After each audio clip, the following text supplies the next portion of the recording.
vulcanizing shop. Ang katabi ng sari-sari store, vulcanizing shop. Hindi na nakakakuman. Di, tsaka, uso din yung land travel sa Jensen. So, parang, suwak din yung vulcan. May vulcanizing shop kami ngayon, Tito Boy, sa Jensen. Oh! Oo.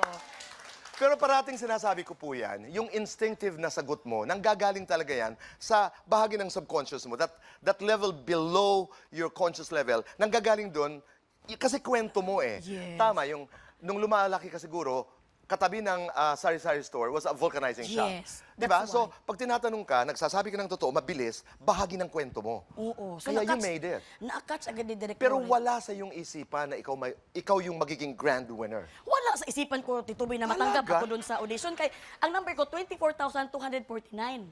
24,249. 24,249.